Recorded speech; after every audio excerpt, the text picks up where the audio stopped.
नमस्कार दोस्तों, मैं हूं मयूर परीख। मुंबई शहर को एक नया नजराना मिला है।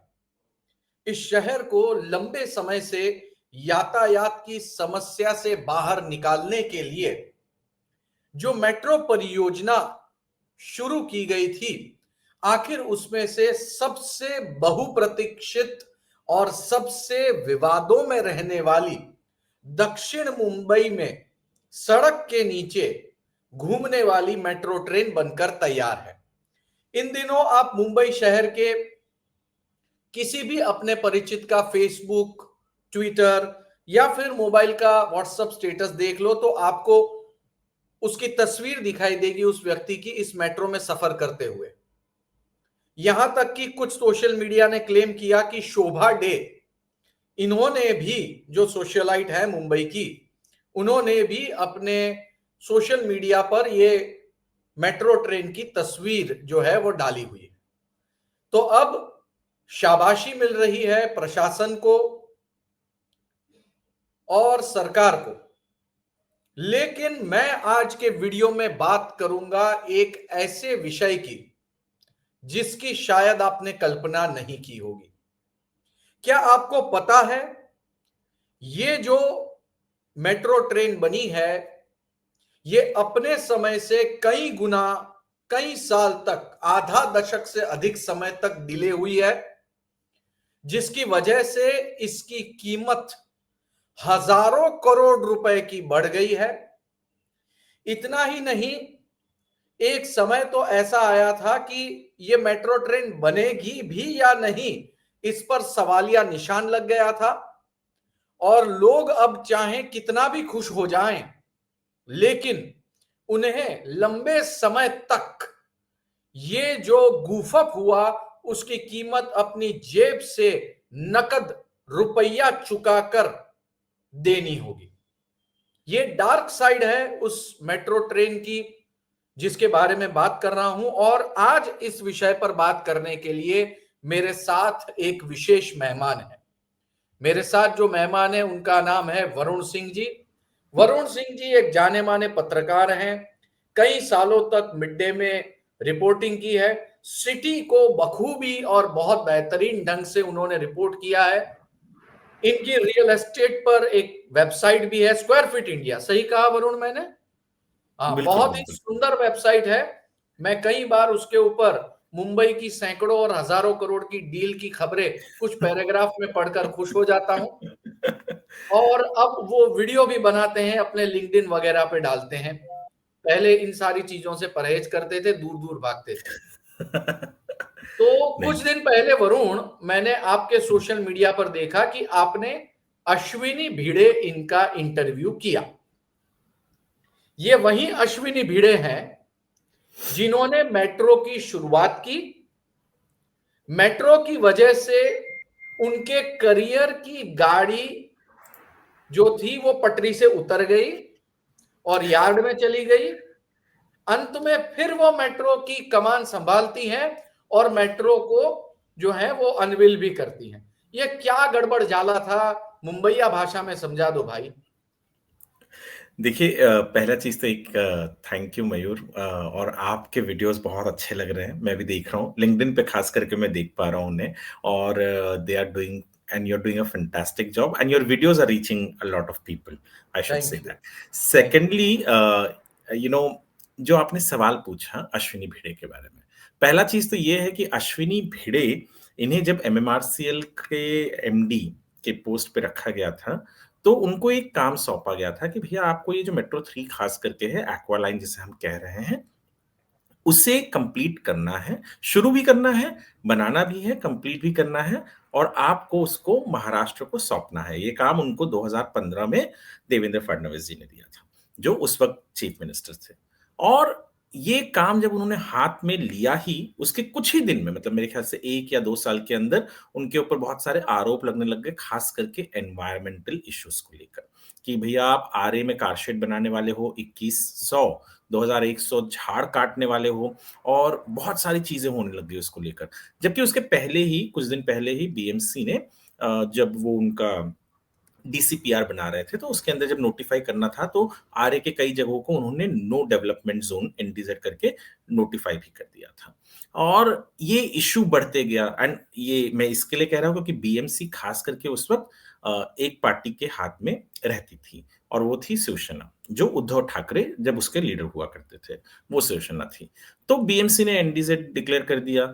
फिर उसके बाद में एक तरीके से जब ये आरए कारशेड की बात हुई, तो उसको लेकर प्रोटेस्ट, खास करके ये एक बहुत मतलब सालों में पहली बार देखा था कि कोई एक पॉलिटिकल पार्टी जो महाराष्ट्र की सरकार में अलायंस है, वही अपने ही प्रोजेक्ट के खिलाफ प्रोटेस्ट कर रही थी, और उसको लीड कर रहे थे आदित्य ठाकरे, जो कार में घूमते हैं। मैं तो उनको बहुत सालों से जानता हूँ, 2008 से जानता हूँ, हमारी अच्छी घनिष्ठ दोस्ती भी थी। तो उस वक्त वो कार में भी घूमते थे, आज भी कार में घूमते हैं। मैंने एक बहुत साल पहले उनको पूछा भी था कि भैया आप इतनी रोमांटिक शायरियाँ लिखते हो, बहुत पोएट्रीज और शायरीज लिखते थे वो बारिश को लेकर, और मैंने उनसे पूछा था कि आप कभी सड़क पे निकले हो बारिश में, कितनी बुरी हालत हो जाती है, ट्रेन में कभी ट्रैवल किया है? तो जवाब था कि नहीं, ज्यादा नहीं कर पाए हैं, और शायद इसीलिए वो वाकिफ नहीं थे कि लोगों की दर्द, लोगों की पीड़ा क्या थी। And that is the reason he was spearheading that protest. और 2019 तक मतलब वो प्रोटेस्ट को इतना घना कर दिया उन्होंने कि आरए में मैं बहुत बार गया हूं, जो जगह है जहां पे उतने घने पेड़ नहीं थे, बट वो प्रोटेस्ट इतना घना हो गया था कि आप पूछिए मत। और वही रीजन हुआ कि 2019 में जब सरकार बदली और उद्धव ठाकरे जब चीफ मिनिस्टर बने, तो सारा का सारा गुस्सा अब पॉलिटिशियन पे तो निकाल नहीं सकते आप, और ब्यूरोक्रेट एक आसान आपके लिए बलि का बकरा भी बन जाता है। तो ब्यूरोक्रेट को ही पता है कि यार सरकार बदली है, और उन्होंने अश्विनी भिड़े को वहां से उठाकर दूसरी जगह डाल दिया। हालांकि उनके पास फिर भी इंपॉर्टेंट प्रोजेक्ट्स थे, उनको बीएमसी में एडिशनल कमिश्नर करके रखा था, वो कोस्टल रोड देख रही थी। तो पर एमएमआरसीएल जो उनके लिए एक तरीके से एक टारगेट सौंपा गया था, वो उनके हाथ से ले लिया गया। और मैंने उनसे ये सवाल पूछा था, वो वीडियो का हिस्सा मैंने डाला नहीं कहीं, मैंने उनको ये पूछा भी था कि आप के हाथ से जब लिया गया उस वक्त आपको कैसा लगा, और आपके पास जब वापस आया तब आपको कैसा लगा? तो उन्होंने कहा कि जब मैं लौटी तो सिर्फ मैं ही नहीं, मतलब पूरा स्टाफ उनका जो था वो इमोशनल हो गया था, क्योंकि एक तरीके से it was home coming for her, because she was associated from the day one. जिस दिन हम कहते हैं, मराठी में कहते हैं नारियल तोड़ना, तो नारियल तोड़ने से लेकर वो वहां पे जुड़ी हुई थी, उनको बीच में हटा दिया गया। तो इस तरीके से उन्होंने इस चीज को देखा, और ये पॉलिटिकल जो घमासान था आरए कारशेड को लेकर, ये हर कोई जानता ही है कि कितना बड़ा था। और उसके वजह से जो ये प्रोजेक्ट 2021 और 22 में आना था, मैं बिना किसी भी वर्ड को मिन्स किए बोल सकता हूँ कि हमने 3 से 4 साल इसमें गवाए हैं। मैं कितना अमाउंट आया है वो बाद में आपको बताता हूँ, मेरे हिसाब से कितना अमाउंट लॉस हुआ है। पर आपके पहले सवाल का जवाब ये है, अश्विनी भिड़े जब लौटी तो उनको तो वो ये इमोशनल। लॉस की मैं थोड़ी सी बात कर लूं। ये बनना था 14,000 करोड़ में, और बनकर हमारे सामने आया, नहीं माफ कीजिए, ये बनना था 23,836 करोड़ में, और बनकर हमारे सामने आया 37,276 करोड़ में। 14,000 करोड़ रुपए का नुकसान। और ये नुकसान 14,000 करोड़ रुपए, अगर ये मैं डेली इनके जो ट्रैफिक करने वाले जो डेली कम्यूटर्स हैं उनके साथ जब कैलकुलेटर निकाल के थोड़ा वरुण जी में गिन लेते हैं, हम डेली कम्यूटर हम 50,000 कम्यूटर्स पकड़ सकते हैं आपके हिसाब से? नहीं, डेली कंप्यूटर्स मुंबई में, इसमें ना ना ना मेट्रो ना, में। ये मेट्रो 3 में, क्योंकि वहां पे अच्छा, तो अभी मेट्रो खैर 3 में शुरुआत अभी है तो सर।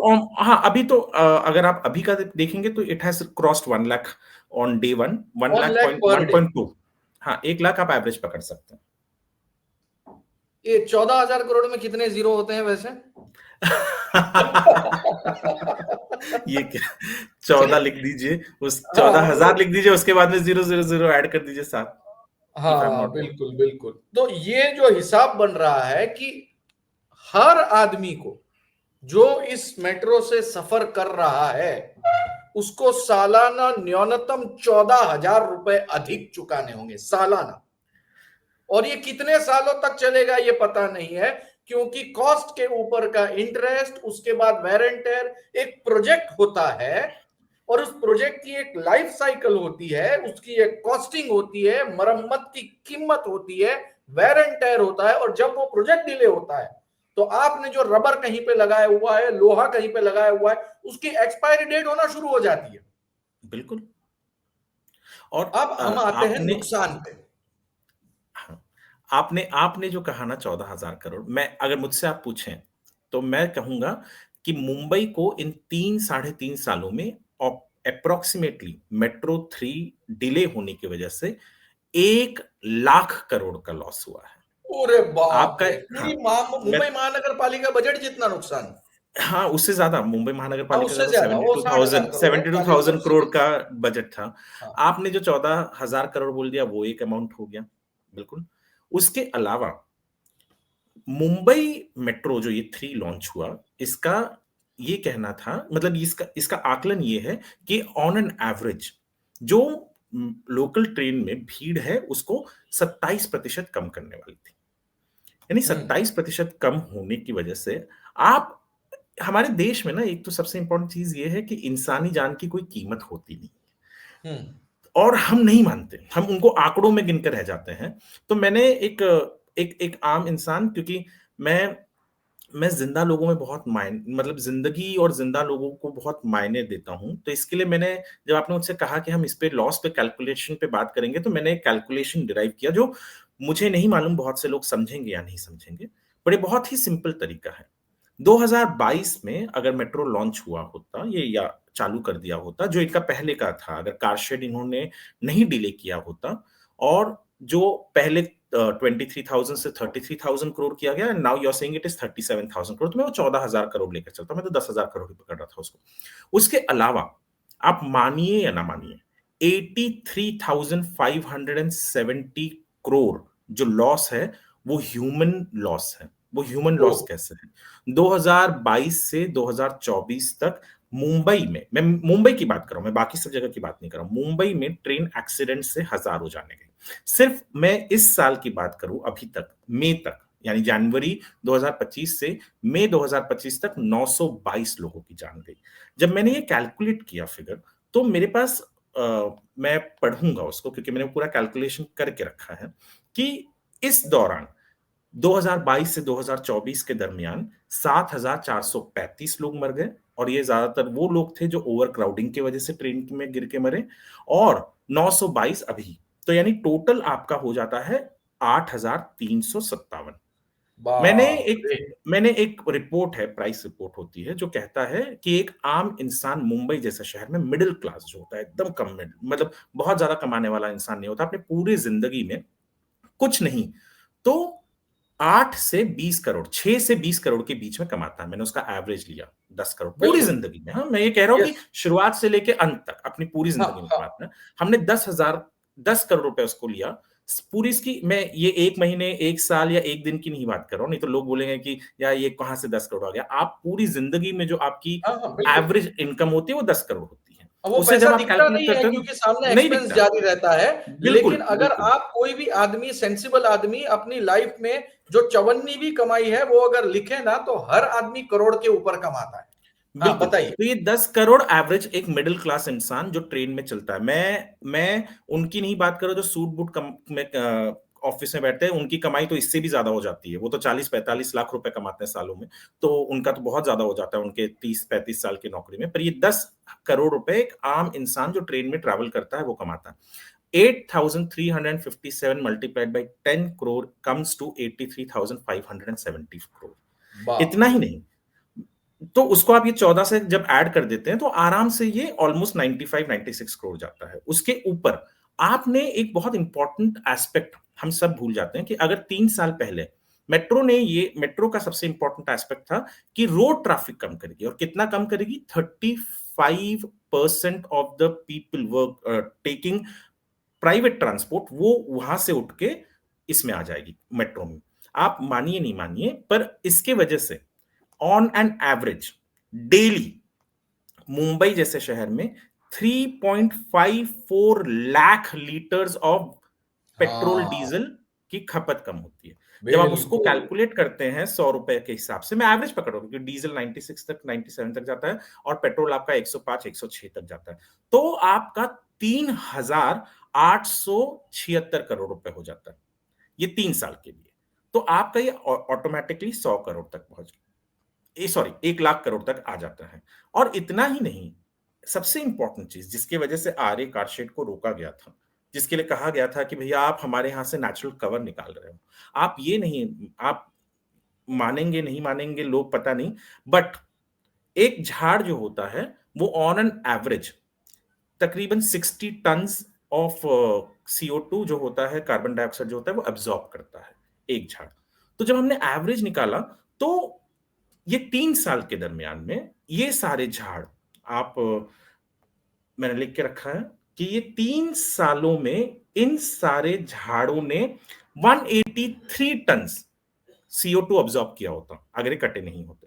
पर आपको पता है ये मेट्रो की वजह से ऑन एन एवरेज यही आपका 2.61 लाख टन एनुअली अब्सॉर्ब करेगा, क्योंकि जब इतनी सारी गाड़ियां निकल जाती हैं तो आपका CO2 जो है वो एमिशन जो है वो कम हो जाता है। तो 2.61 lakh ton of CO2 annually कम होने वाला था। आप अंदाजा लगाइए कहां 183 टन है 3 साल के लिए, और एक हम्म। साल में आपका carbon emission because of less in traffic आपका यहां ये होने वाला था 2.61 लाख टन कम होने वाला था। तो हमने केवल फाइनेंशियल लॉस ही नहीं किया, हमने केवल लोगों की जान ही नहीं गंवाई, हमने यहां पर एक बहुत ही इंपॉर्टेंट चीज, जिस चीज को लेकर इतने सालों तक आदित्य ठाकरे हो या वो फिल्मी सितारे हो या वो सोशल एक्टिविस्ट हो, एनवायरमेंटलिस्ट हो, जिन लोग प्लाकार्ड लेकर घूम रहे थे, उन लोगों ने एनवायरमेंट का भी नुकसान किया, क्योंकि नहीं यदि नहीं, तीन ये साल तो पहले आ वरुण जाता। जी, अभी अभी शोभा डे जो जी हैं, वो मेट्रो 3 में सफर करके वीडियो बना के सोशल मीडिया पे डाल रही है ना। हम्म, अच्छी बात है, स्वागत है। वो टैक्स पेयर है, उन्होंने टिकट खरीदा है, उनको जाने का पूरा हक है, ठीक है। लेकिन क्या बिल्कुल। मुद्दा ये नहीं बनता कि अगर आप सैद्धांतिक रूप से इसके साथ अग्रीड ही नहीं थे, तो वो तमाम लोग जो इसके खिलाफ थे वो कह दें कि भैया आज के बाद हम मेट्रो में नहीं बैठेंगे। नहीं, आप जो बोल रहे हैं ना वो बहुत सुनने में अच्छा लगता है, पर इस देश में मॉरल हाई ग्राउंड लेना बहुत मुश्किल है। आप जो हाँ, वो एक्सपेक्ट कर रहे हैं वो, कन्वीनियंट हाँ, कन्वीनियंट हाई ग्राउंड्स हैं, वो कन्वीनियंसी के बिल्कुल। ऊपर चलता है। अगर अगर ऐसे होता, कायदा वही मेरा कायदा।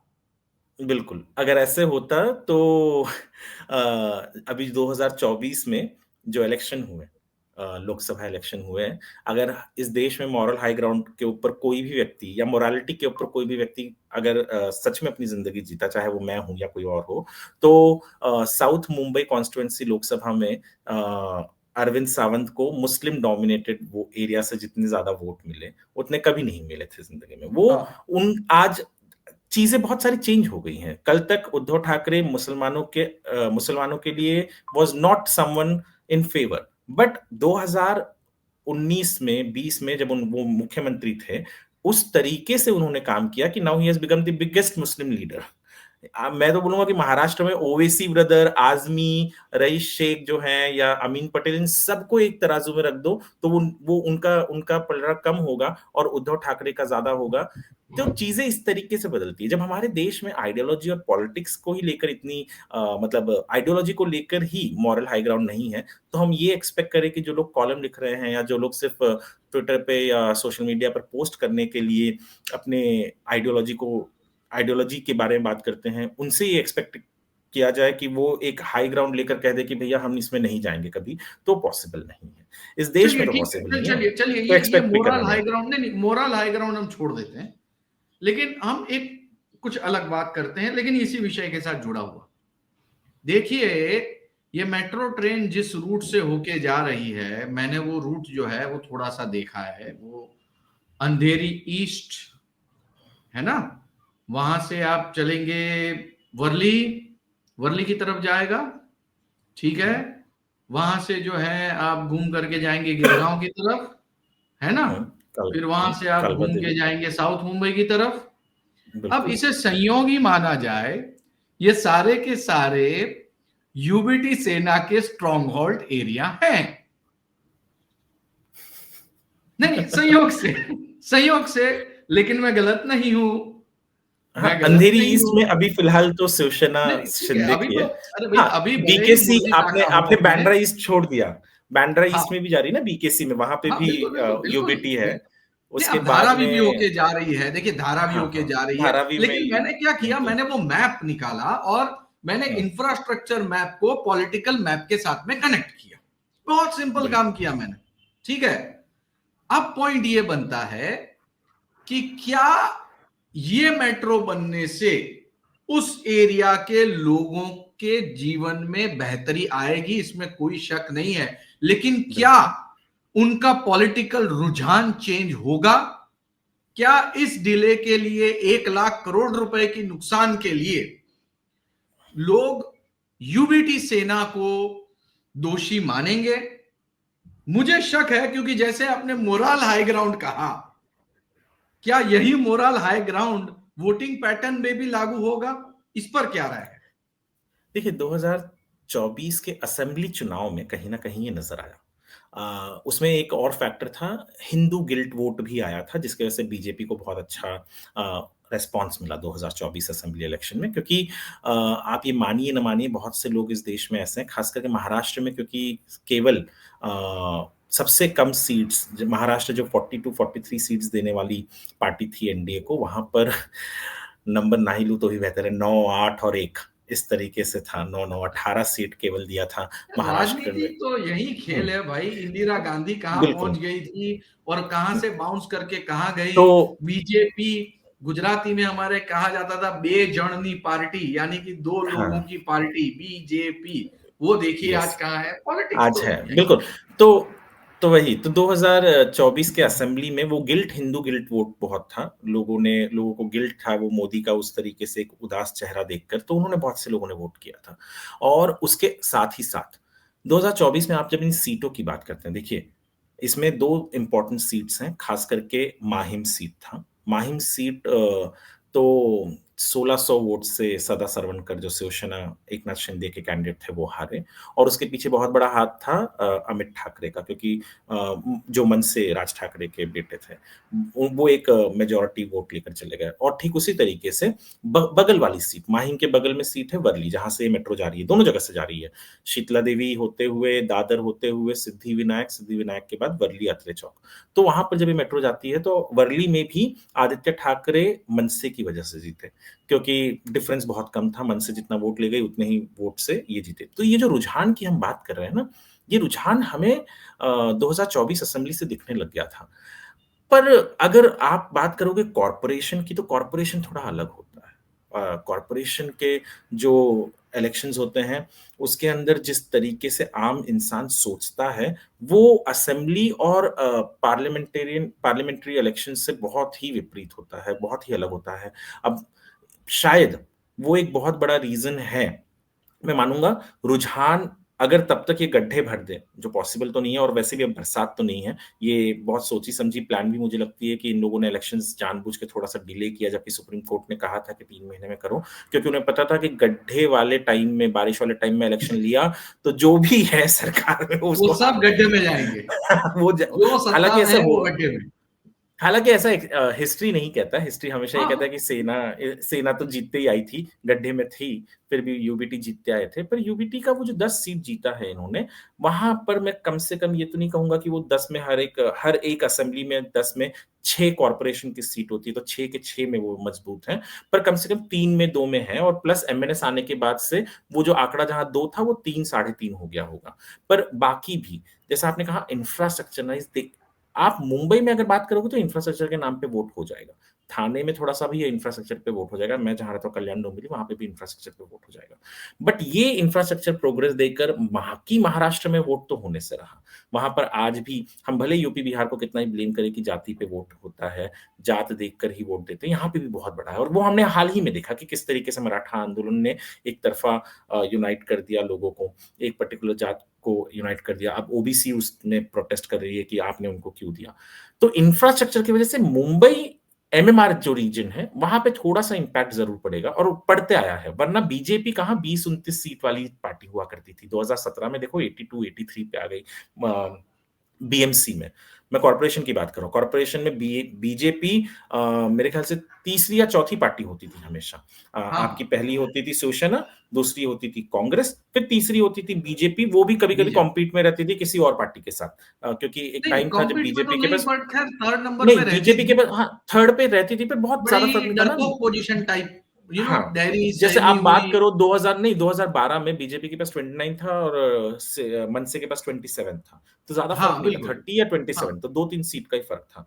तो पर वहां से वो 82 पे आ गई, तो फर्क साफ है, क्योंकि देवेंद्र फडणवीस को आप कितना भी नागपुर मैन, नागपुर का आदमी कहो, पर उस व्यक्ति ने मुंबई के लिए जितना किया है शायद अभी तक किसी भी चीफ मिनिस्टर ने नहीं किया है। मुंबई में जितना बड़ा मेट्रो कनेक्ट उन्होंने लाया है शायद ही किसी चीफ मिनिस्टर ने नहीं किया होगा। मैं मुंबई की जो कोस्टल रोड की बात करो, वर्सोवा तक लेके जाने की जो बात कर रहे हैं, मुंबई में उन्होंने जिस तरीके का इंफ्रा प्रोजेक्ट्स, मुंबई में जिस तरीके के रीडेवलपमेंट प्रोजेक्ट्स को उन्होंने, फॉर एग्जांपल आपका जो बीडीडी चौल रीडेवलपमेंट है, भले वो अगेन बीडीडी चौल ये आदित्य ठाकरे की कॉन्स्टिट्यूंसी में सबसे बड़ा आता है, एनएम जोशी मार्ग और आपका बीडीडी वर्ली, ये दोनों भी आदित्य ठाकरे के वर्ली कॉन्स्टिट्यूंसी में आता है। और बीडी सबसे पहली चाबी उन्होंने कहाँ दी? बीडीडी वर्ली में दी। और वहां पर अब आप मानो ना मानो, ये बीडीडी का पहला टेंडर तो हुआ था 2018-19 में ही, महाडा ने किया था जब देवेंद्र फडणवीस चीफ मिनिस्टर थे, बट क्रेडिट लेने के लिए सारे लोग आ गए। तो यहाँ हम्म। पे भी वो है, और लोगों के अंदर वो भ्रम है कि किसने किया किसने नहीं किया। कई लोग कहते हैं कि उद्धव की सरकार में टाटा कैपेसाइट को कॉन्ट्रैक्ट अवार्ड किया गया, जबकि मुझे पता है कि उसके पहले अवार्ड किया गया।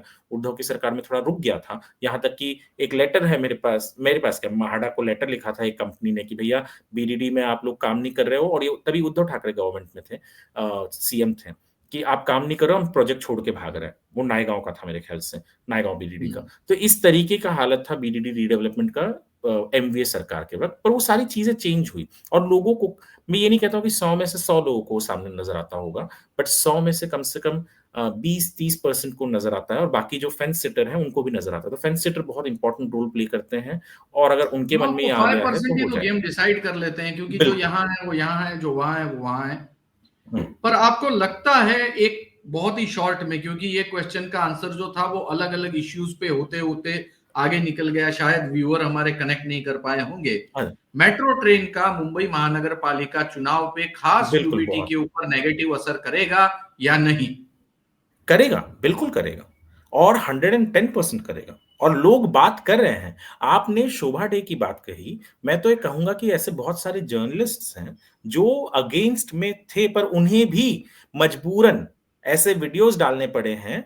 मजबूरन इस कारण मैं कह रहा हूं क्योंकि उन्होंने भी देखा कि भैया ये मेट्रो जिसको हम अपोज कर रहे थे, लिख के अपोज कर रहे थे या सोशल मीडिया पे अपोज कर रहे थे, उन्हें भी नजर आया कि ये मेट्रो आम जनता के लिए, क्योंकि मैं, आप भी जानते होंगे कि जब हम मंत्रालय से निकलते थे, आप लोग को तो, आप टीवी में थे तो आप लोग को तो गाड़ी मिलती थी, हम तो हाँ, हमें तो पत्रकार, गाड़ी टोटल उड़न हम खटोला। हमें, हाँ, पर हमें तो जाना होता था ऑफिस, और नहीं मेट्रो बिल्कुल। और आप तो विधान भवन से मंत्रालय के यहाँ से कोई टैक्सी जाने को तैयार नहीं होती थी। बिल्कुल। तो मुझे रत्ती भर भी अफसोस नहीं हुआ जब मैंने वो देखा कि वो टैक्सी वाले रो रहे हैं कि भैया हमको कोई मिल नहीं रहा जाने के लिए। और ये असर है, ये चीज के साथ जब वो आम इंसान एसी ट्रेन के साथ, एसी लोकल में या एसी मेट्रो में बैठ के आधे रास्ते तक या 99% रास्ता कवर कर लेता है, तो वो इम्पैक्ट जो है वो बहुत बड़ा इम्पैक्ट है, और वो हमको दिखाई देगा। यूबीटी के खिलाफ जरूर है, बहुत है, होगा। जी ठीक है वरुण जी, आपने बहुत लंबी चौड़ी डिटेल, हाँ बताइए बताइए। एक चीज मुझे कहना था इस चीज में, बहुत से लोग एक कहते हैं जो ये बात भी करते हैं कि ये कारशेड आरे में ही आपको क्यों बनाना था, झाड़ काट के ही क्यों बनाना था। एक आम इंसान की नजर से आप सोचोगे तो आपको लगता है हाँ कांजूर में तो बन सकता था ना कारशेड, क्यों नहीं बना। वरुण, पर वो फाइनेंस बहुत बड़ा फैक्टर बनता है। नहीं, वो आप फाइनेंस तो एक फैक्टर बनता ही है, पर सबसे इंपॉर्टेंट सबसे चीज बड़ा हम, वही बनता नहीं हमें हमें ये भी समझने में आना चाहिए, क्योंकि ये चीज मैंने भी अश्विनी भिड़े को पूछा था, तो अश्विनी भिड़े का बहुत, उन्होंने जो जवाब दिया था वो भी, और जो हम एक आम रियल लाइव एग्जांपल से देख सकते हैं वो ये भी है कि एक कार शेड बहुत जरूरी होता है, और नजदीक होना बहुत जरूरी होता है। अगर नजदीक नहीं होता है लाइन के, तो आपका जो मेट्रो ट्रेन है वो आपके पास जल्दी नहीं पहुंचेगा। और प्लस इसके लिए आप देखिए ना, आप सीएससी से निकले, आपके पास सेंट्रल लाइन में यहाँ सैंडर्स रोड पे है, फिर उसके बाद में आपके पास कुर्ला में आता है कारशेड, हाँ, बहुत हाँ, नजदीक थाने कारशेड आता है, मुलुंड के हाँ, पास आता है, फिर कल्याण, ये कलवा कारशेड आता है। क्यों है? ताकि ट्रेन जल्दी आपके पास पहुंच सके, और ट्रेन अगर मेट्रो आपके पास जल्दी नहीं पहुंच रही है तो फिर वो पूरे मेट्रो का कोई फायदा ही नहीं है। तो हम्म। और मैंने जैसे कहा कि वो 2100 ट्रीज काटने की डिले की वजह से भी हमें कितना प्रॉब्लम हुआ है। 1 लाख करोड़ जब मैं कहता हूं तो ये मैं हवे में नहीं कह रहा हूं। कोई कल को ये उठ के ना बोले कि हवे में क्या कैसे कह रहा है, ये सारा जस्टिफाइड है, ये नहीं, सारे ये नंबर तो आपने जस्टिफाइड है। डायरेक्ट इनडायरेक्ट उल्टा, मैं आपको थोड़ा कनेक्ट करूंगा। आपने जो कार्बन ऑमिशन हो गया था इस 3 साल के अंदर गाड़ी के 3,000 करोड़ रुपए के पेट्रोल की वजह से, वो कैलकुलेट नहीं किया है। जो नहीं ह्यूमन किया ना। पावर जो थी, वो आपने जो है बिल्कुल। एक से दूसरी जगह पे जाने में उतनी प्रोडक्टिविटी लेस हो गई, उसको कौन गिनेगा? हाँ, टाइम अगर हम टाइम देखो टाइम। वरुण, अगर हम सिंगापुर में होते, हांगकांग में होते, जर्मनी में होते, तो ये फैक्टर नंबर 1 फैक्टर है, जिस एब्सोल्युटली। फैक्टर को तो हमने कैलकुलेट में भी नहीं लिया है। नहीं आप नहीं पता, नहीं नहीं। जर्मनी से लेकर के जब सिंगापुर है, तो वो ये देखते हैं कि इंसान का टाइम कितना बच रहा है, और वो बहुत क्योंकि जरूरी वो है, जो हमारे यहाँ प्रोडक्टिविटी कैलकुलेट नहीं आपकी होता। इकोनॉमी को रन करता है। दिस इज बिल्कुल। The fact. Absolutely I agree. तो वो तो हमने गिना ही नहीं है। खैर, नहीं गिना तब भी 1 लाख करोड़ के आसपास का नुकसान हो रहा है।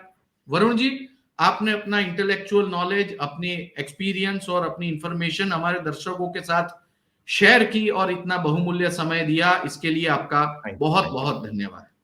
Thank you. तो दोस्तों, जिस तरीके से मुंबई मेट्रो बनी है और रुमझुम करती हुई अब चल पड़ी है, लोगों को बड़ा मजा आ रहा है। लेकिन लोगों को चाहे कितना भी मजा आ रहा हो, उसके पीछे की हकीकत यह है कि यह भयानक लॉस में गई है, और उसका खामियाजा जो है वो मुंबई के लोगों को ही आने वाले दिनों में उठाना पड़ेगा।